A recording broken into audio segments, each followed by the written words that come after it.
In this lecture, we will discuss the first 16 years of the Cold War, a complex conflict between the United States and the Soviet Union that lasted from 1947 until 1989. The thermonuclear war on a global, earth-ending level never happened between America and the Soviet Union. The Cold War was an extraordinarily dangerous time that witnessed immense suffering in places like Korea, Vietnam, Laos, Nicaragua, and El Salvador, to name just a few countries. In this lecture, I will give an overview of the beginning of the Cold War up until 1963, a critical turning point in that conflict. It's very important when we talk about the Cold War to realize that things could have turned out very, very differently. Human life on Earth could have ended as a consequence of nuclear war between the Soviet Union and the United States. The purpose of this lecture is to explain how, after 16 years of grave tensions in the Cold War, both countries began to step away from those dangers by 1963. As a starting point, it's important to define the boundaries of the conflict itself. While the Cold War involved a shifting number of states and a constantly evolving international system, we can speak of three sides in the Cold War at its most basic level.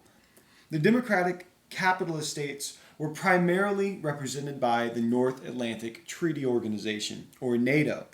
In 1949, this treaty was signed by the United States, Canada, Portugal, Italy, Norway, Denmark, Iceland, Belgium, and the Netherlands, Luxembourg, France, and the United Kingdom, though many other states later joined NATO. Every state in the NATO alliance promised that an attack on any one NATO state would be an attack on every NATO state, meaning every country promised to aid each other in the event of war. The Warsaw Pact represented communist states in Europe under the direction of the Soviet Union, though many other communist nations, like the People's Republic of China, existed in other parts of the world and were not members of this agreement.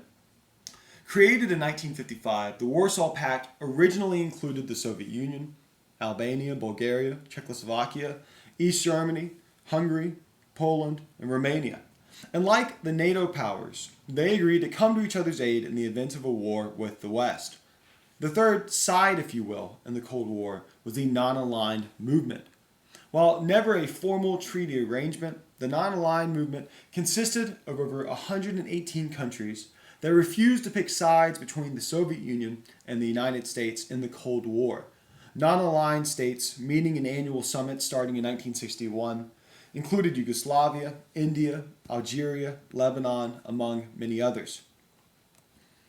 Differing ideologies, an ideology meaning the principles and beliefs that guide a state's decision-making and worldview, was one of the central causes of conflict between the Soviet Union and the United States and the respective allies during the Cold War. It cannot be emphasized enough that ideology and ideological differences between communist and capitalist states helped create extreme tensions and led to a wide array of conflicts in the developing world. This is because the Cold War, at its most basic level, was a competition for modernity between different ideas. The Soviet Union and the United States represented two drastically different ways of thinking about economic development and the historical trajectory of the world at large. The United States has been shaped by its adherence to ideologies like democracy, a political system resulting from a long evolution of political ideals, and of course, capitalism. The most significant forefather of democracy in America was John Locke, a prominent British intellectual from the late 1600s that argued governments had to protect each individual's natural rights to life, liberty, and property. The most important intellectual forefather of modern capitalism was an Enlightenment thinker named Adam Smith from the late 18th century. His book, The Wealth of Nations, called for laissez-faire economics, meaning hands-off in French. Smith argued that governments shouldn't attempt to dominate national economies. Instead, central governments should ensure basic conditions like protecting public safety and building roads, essential to economic growth. Smith had a lasting impact on modern capitalism by emphasizing that the economic initiative of the individual to make money would better all of society. As one person, free of government interference, started a company to make money, he or she then hired employees, paying out wages, and putting money into the free market. The, quote, invisible hand, end quote, of the free market, as Smith termed it, would encourage economic growth for a national economy rather than government control. The exact opposite of this philosophy was communism and the ideology of the Soviet Union, Marxist-Leninism. This ideology stemmed from Karl Marx and Friedrich Engels' The Communist Manifesto, published in 1848, a time in which European industrial laborers labored in horrific working conditions in places like England, France, and Germany. The Communist Manifesto stated that all of history was the history of class struggles between rich and poor, exploiters and the exploited. According to Marx and Engels, there were two predominant classes in industrial Europe in the mid-19th century. The bourgeoisie, consisting of factory owners and wealthy members of society that controlled the economy, and the proletariat, consisting of industrial workers and urban laborers exploited by the bourgeoisie. With this view, the Communist Manifesto prophesied that the proletariat, after a series of political shifts in society, would rise up in revolution and overthrow the bourgeoisie. Workers would attack factory owners, seize the means of production, and create a proletarian dictatorship. Once in power, the new workers' government would reorganize industrial production, end capitalistic exploitation, get rid of class distinctions between rich and poor, and distribute economic benefits equally in society. A proletariat government would then, they argued, eventually transition from a revolutionary dictatorship to communism, in which everyone would work for the greater good of society as central governments slowly withered away as unnecessary. At its most basic level, communism envisioned a world of true equality without class exploitation in which everyone labored for the collective good. Inspired by Marx and Engels' writings, in October 1917, Vladimir Lenin's Bolshevik Party, a hardcore communist political group, seized power in Russia and then, after a bloody civil war, created the Soviet Union, a union of Soviet socialist republics, including Russia, Belarus, Ukraine, and Georgia, among other states. Under Lenin, the Soviet Union subscribed to the belief that capitalism was doomed and that worldwide communist revolution was inevitable. After Lenin died in 1923, Joseph Stalin steadily emerged as the leader of the Soviet Union. Subscribing to these Marxist-Leninist beliefs, he did not believe peaceful coexistence between communist states and capitalist states was possible. Like Lenin, he believed that capitalism would inevitably try to destroy communist states, and that a war between capitalist and communist states was inevitable. There could be no permanent cooperation. Let's talk about how the Cold War started. The roots of the conflict emerged from two international conferences after World War II, where the leaders of America, England, and the Soviet Union attempted to decide how to deal with post-war Europe. Agreements at those conferences created a host of problems between America and the Soviet Union. The first conference was called the Yalta Conference. Taking place in the Crimea, a peninsula of Ukraine on the Black Sea, Soviet leader Joseph Stalin, U.S. President Franklin D. Roosevelt, and British Prime Minister Winston Churchill met on February 4th through February 11th, 1945. Three important agreements emerged from the Yalta Conference about how to deal with Germany and post-World War II Europe. Germany would be 1. Demilitarized and denazified. 2. A communist provisional government of Poland, a country which the Soviet Union had already occupied, would be allowed to take power in Poland on a, quote, broader democratic basis, end quote. 3. The Soviet Union would take part in the United Nations, a world body set up after World War II, where states could work together to prevent major wars from occurring and also work together to stop aggressors violating international law. After the defeat of Germany, another major meeting, called the Potsdam Conference, was held to further discuss post-war issues in Europe. That meeting took place in a suburb of Berlin from July 17th to August 2nd, 1945. By this time, U.S. President Franklin D. Roosevelt had passed away, and was replaced by his vice president, Harry Truman. Thus, President Truman led the U.S. delegation in meeting with the leaders of the Soviet Union and Britain. Three important agreements emerged from Potsdam. First, the U.S., the Soviet Union, and England decided to divide Germany and Austria into four parts that each state plus France would administer.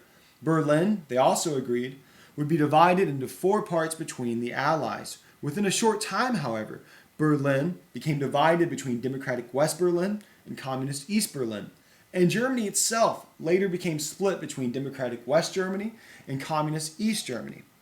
Second, the Allies agreed that Germany would have to pay war reparations to the Soviet Union.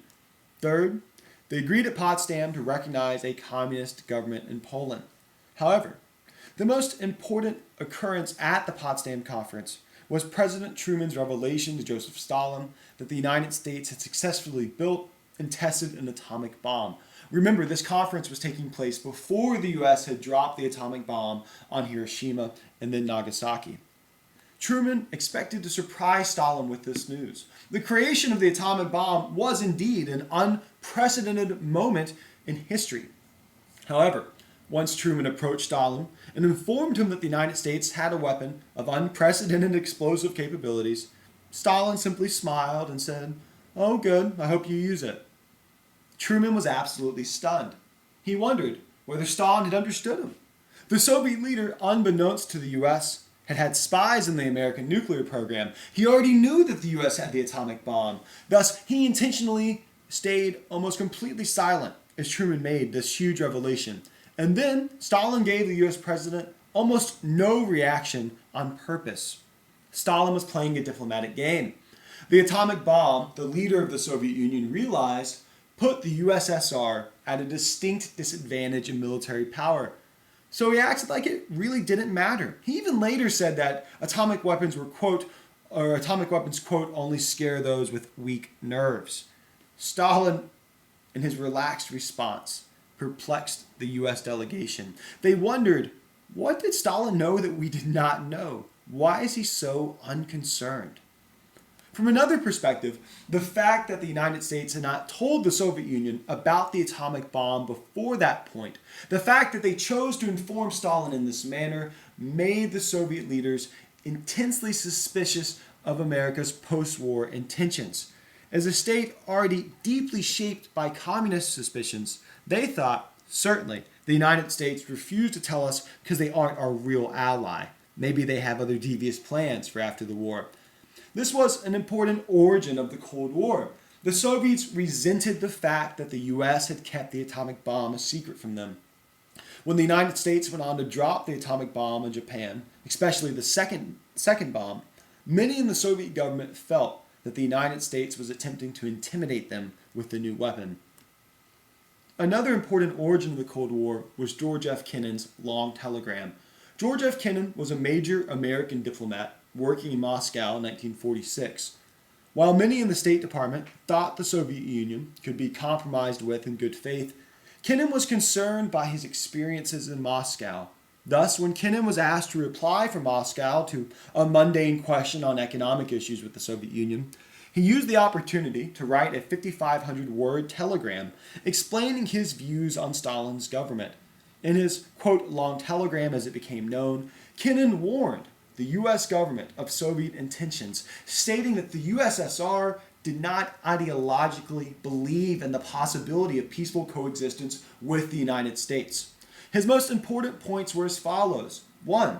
The USSR perceived itself at perpetual war with capitalism. 2. The systems of socialism and democracy were incompatible in their view. 3rd, the USSR would manipulate communist groups in the capitalist world to their advantage. The telegraph specifically stated that the USSR believed that it lives in an antagonistic capitalistic encirclement that made peaceful, permanent cooperation almost impossible in their view. After the long telegram, Kennan published an anonymous article written by X in Foreign Affairs called The Sources of Soviet Conduct, reiterating that the ideological worldview of the Soviet Union was pathological. It poisoned the Soviet leadership, in his view, and made genuine compromise impossible without the threat of force, what became known as containment from the United States. Kennan's views were extraordinarily influential, read throughout the entire U.S. government with lasting consequences. Kennan's notion of containment, however, would soon take on a life of its own in the Cold War, and America sought to contain any and all potential communist threats, regardless of whether they actually stemmed from Moscow. After World War II, the situation in Europe grew tense from 1946 to 1947.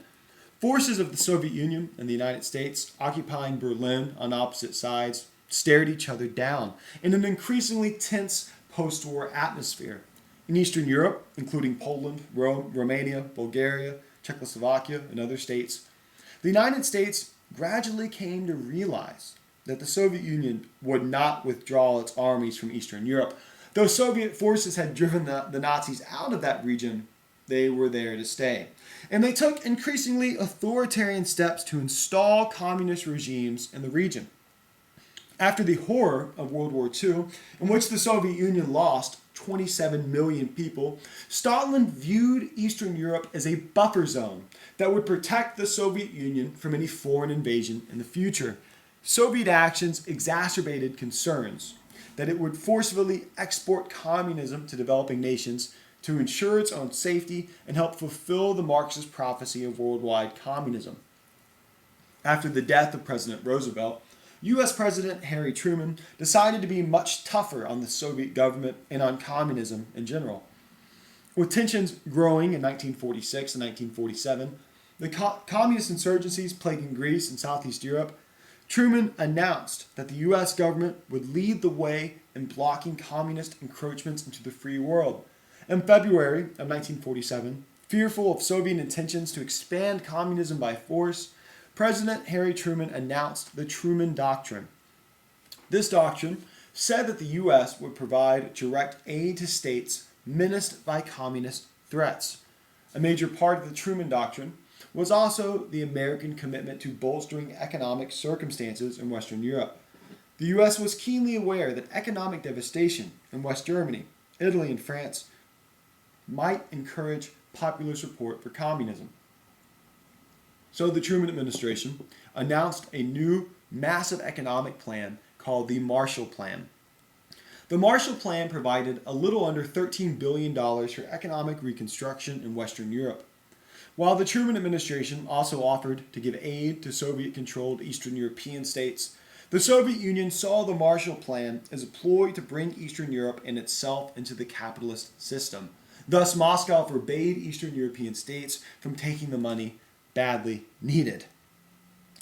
In Western Europe, however, the Marshall Plan proved absolutely critical for post-war reconstruction. It helped create lasting economic and ultimately political stability. As tensions mounted in the Cold War over 1947 and 1948, the Berlin airlift was a major crisis that many feared would lead to World War III. To explain the background of the crisis, Germany, as mentioned, was divided into four parts at the end of the Second World War that eventually became West Germany, capitalist and democratic, and East Germany, communist and Soviet-controlled. The city of Berlin, which was actually deep inside East Germany, was also divided into a democratic western section and a communist eastern section. As a result, Western Berlin, controlled by the United States, England, and France, had to be brought supplies through land routes controlled by communist East Germany. The Berlin airlift started on June 24, 1948, after the Soviet Union began blockading land routes into West Berlin necessary for supplying the city with food and other necessities. By blockading West Berlin on the ground, Stalin and the Soviet Union wanted to force America, Britain, and France to give up their control of West Berlin by making the city dependent on East Berlin.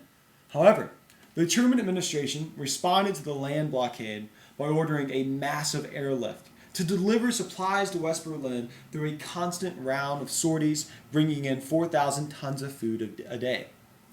While the Soviet Union thought this would be impossible, the U.S. and its allies embarked on a massive logistical operation to save West Berlin with supplies from the air.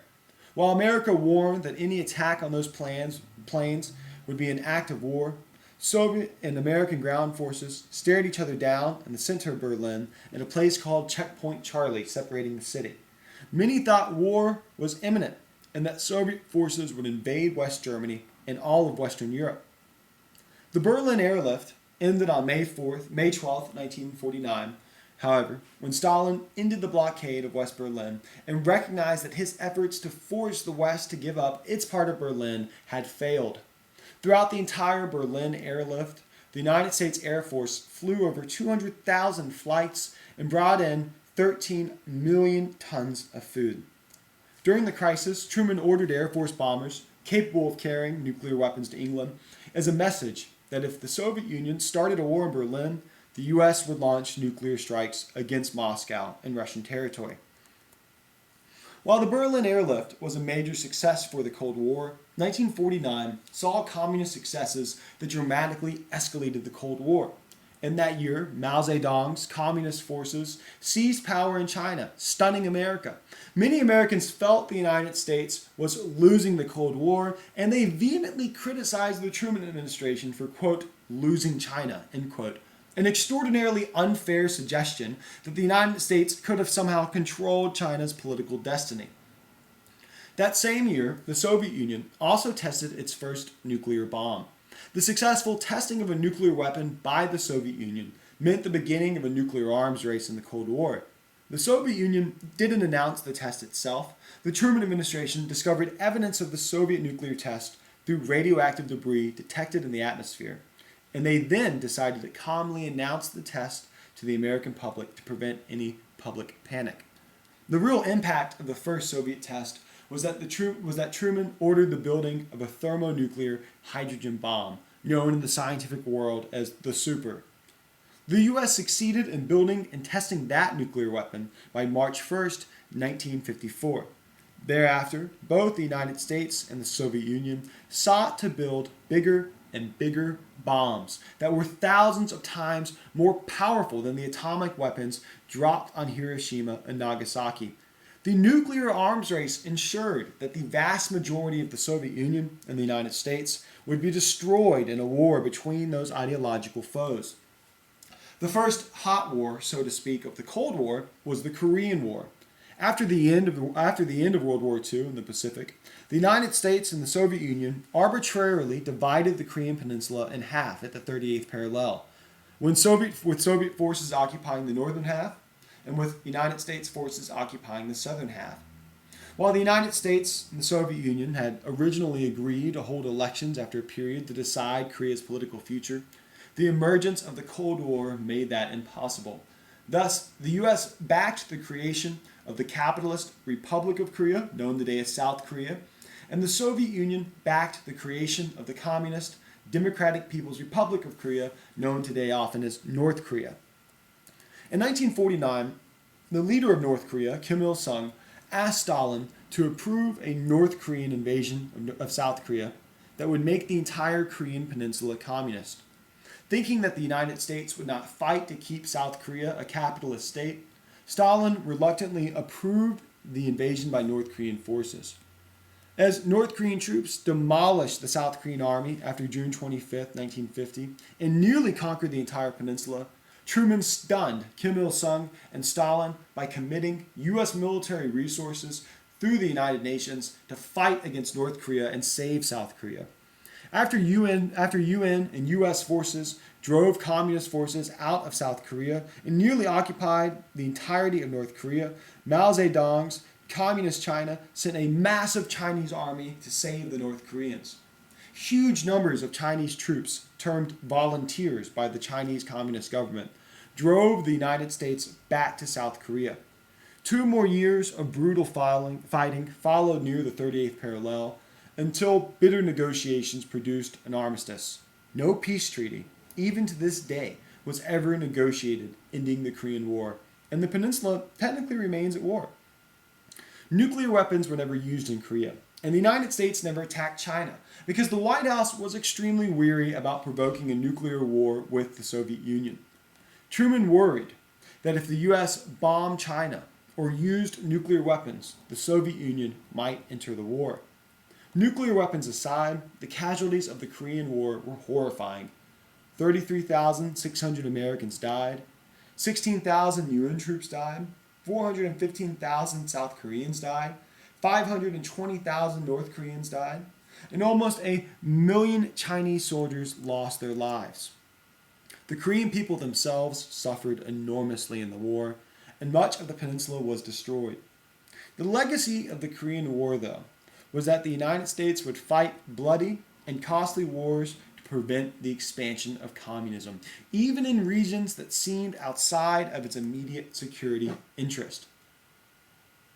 Another important legacy of the Korean War was the implementation of a national security memorandum that defined U.S. military policy throughout much of the Cold War. It was called National Security Council Report 68. That report said that the United States had to aggressively combat the spread of communism and Soviet attempts at global hegemony through massive military spending. NSC 68 led to enormous sums of the federal budget being spent on defense as the United States government prepared its military to resist, quote, communist encroachments throughout the entire world. But one major issue that American policymakers increasingly failed to understand in the Cold War was that communist movements in the developing world were rarely the product of Soviet efforts to unilaterally expand and export their ideology. The years after World War II saw a surge in decolonization. As former European colonies in Africa, Asia, and Latin America, and the Caribbean gained their independence, many were genuinely attracted to communism because they believed it would help them modernize their economies in a rapid fashion. In this sense, the United States failed to comprehend that communist movements, and often just leftist movements in the Third World, had little to do with Moscow and were often nationalist movements.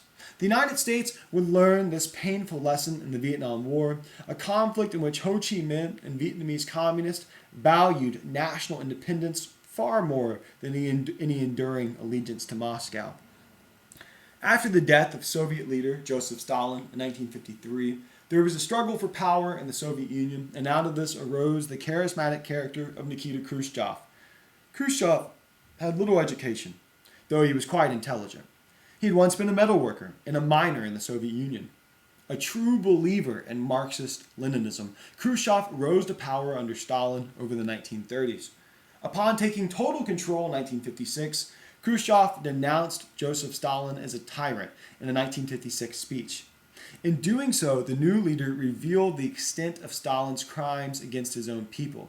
Having experienced the horror of Stalin's purges, Khrushchev ordered de-Stalinization and took steps to move the Soviet Union beyond the shadow of Stalin. Still, as a communist, Khrushchev was extremely mistrustful of U.S. intentions. He believed capitalists absolutely could not be trusted. In 1957, Cold War paranoia heightened even further in the United States after the Soviet Union successfully tested the world's first satellite, Sputnik.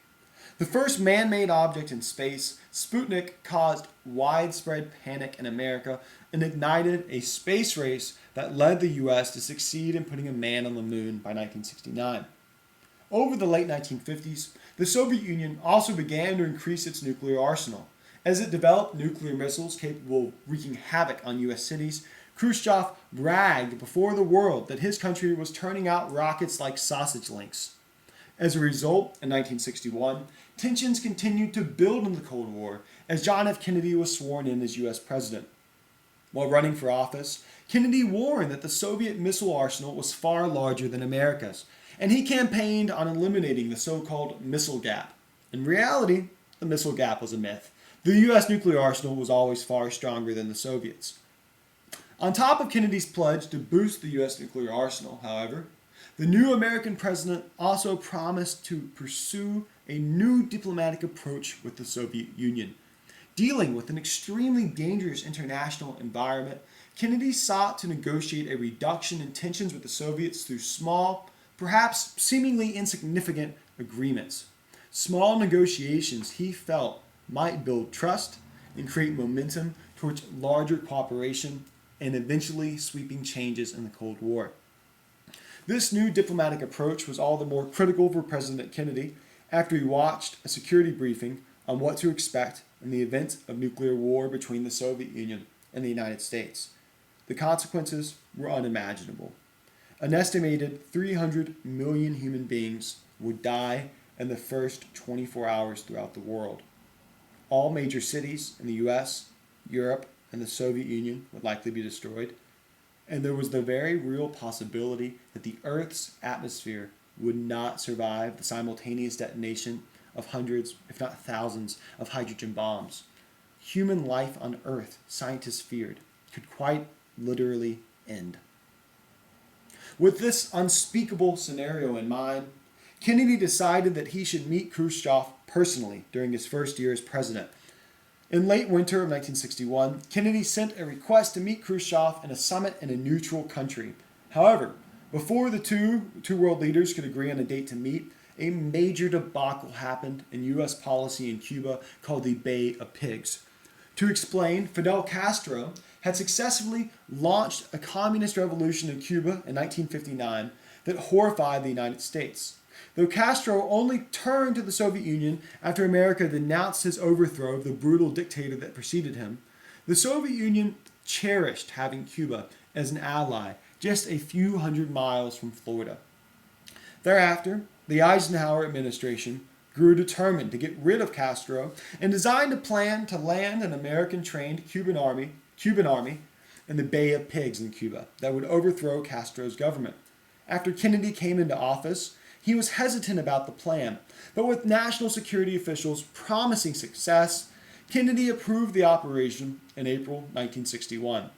The outcome was a total disaster. Cuban forces, trained by the United States, got pinned down on the beach by Fidel Castro's forces. When push came to shove, Kennedy faced two options. A, calling in U.S. airstrikes against communist Cuba to save the rebel army, a move that may have resulted in nuclear war with the Soviet Union, or B, backing down. Instead, Kennedy abandoned the operation and left the Cuban militia on the beach to be slaughtered. He was deeply humiliated 5 months into office.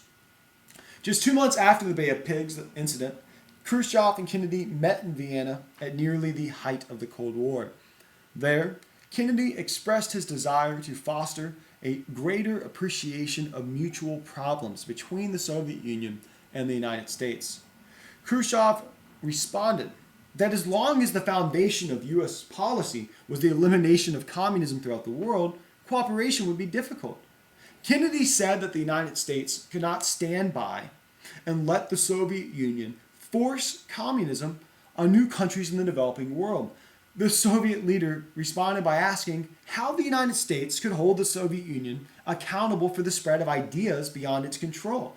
Khrushchev argued that the spread of communism would happen with or without Soviet involvement. The triumph of worldwide communism, he argued, was a historical inevitability. As this exchange made clear, Khrushchev and Kennedy viewed the world and its problems through extremely different ideologies. The Cuban Missile Crisis occurred a little under a year and a half later in October 1962. That crisis is, without a doubt, one of the most dangerous moments in the history of mankind. The crisis started on October 14, 1962, when American spy planes discovered Soviet nuclear missiles being set up in Cuba. The evidence was taken to John F. Kennedy on October 16th, and U.S. officials began intensively debating whether the president should order a preemptive military strike on the Cuban missile sites, an order which would likely have led to nuclear war with the Soviet Union. Instead, weighing his options extremely carefully, Kennedy ordered a naval blockade of Cuba on October 20th, 1962, to prevent any more Soviet missiles from getting to the island. Kennedy warned that the U.S. Navy would fire on any Soviet ships that attempted to bypass the blockade. It cannot be said enough that Kennedy had enormous pressure on his shoulders. The United States Joint Chiefs of Staff demanded that Kennedy order airstrikes on Cuba and invade the communist island. Kennedy knew, however, that if the United States went that route, killing Russian soldiers in Cuba in the process, that the Soviet Union would certainly launch nuclear strikes against the United States. The reason the Soviet Union placed nuclear weapons in Cuba in the first place is because the United States had nuclear weapons in Turkey, very near the Soviet border, and Italy. Therefore, Khrushchev's decision to place nuclear missiles in Cuba was an attempt to balance a strategic inferiority with America. Another reason the Soviet Union sent nuclear missiles to Cuba was that it was deeply worried that America would overthrow Castro's government. They sought to prevent that possibility through bolstering the island's defenses. Rather than invading Cuba, however, Kennedy chose secret dialogue with Khrushchev to resolve the crisis peacefully. On October 23rd, both leaders traded letters to defuse the crisis and prevent World War III. After much tension, the Cuban Missile Crisis came to an end on October 27th when Kennedy cut a deal with Khrushchev. In return for the removal of Soviet nuclear weapons from Cuba, the United States agreed to announce publicly that it would never invade Cuba and to secretly remove U.S. nuclear missiles from Turkey and Italy, something it had been planning to do even before the crisis. In Kennedy's last letter to Khrushchev during the crisis, he wrote, quote, "Perhaps now, as we step back from danger, we can together make real progress. We should give priority to questions relating to the proliferation of nuclear weapons on Earth and in outer space, and to the great effort for a nuclear test ban." In Khrushchev's view, the Cuban crisis majorly affected his views on Kennedy. He later recalled, quote, "We found ourselves in a serious confrontation with the President of the United States. In such situations, one must have an intelligent, sober-minded counterpart with whom to deal. At that point in my political career, my partner was Kennedy, the head of the mightiest capitalist country in the world. I believe he was a man who understood the situation correctly and who genuinely did not want war. Kennedy was also someone we could trust." After the Cuban crisis, both the United States and Soviet Union took major steps to ease tensions, signing a treaty called the Limited Test Ban Treaty, which banned the testing of nuclear weapons in the atmosphere, outer space, and underwater. That treaty marked a monumentally important step towards an array of other arms control treaties that lowered tensions and took the world away from the precipice of nuclear war. Rather strangely, the legacy of the first 16 years of the Cold War was that a nuclear war would be impossible to win. Though it almost happened, both the Soviet Union and the United States came to fully understand that a nuclear war would mean, quote, "mutually assured destruction, the devastation of each other's countries, and even the potential end of the earth. There would be no victor." Thus, in a rather perverse way, nuclear weapons actually became a stabilizing factor of sorts in the Cold War. That factor radically diminished the possibility of direct fighting between Soviet and American forces. Instead, hostilities continued to play out through third world proxy states, leading to political instability and woeful violence in Africa, Asia, and Latin America that plagued the developing world for the remainder of the Cold War. Thank you for listening.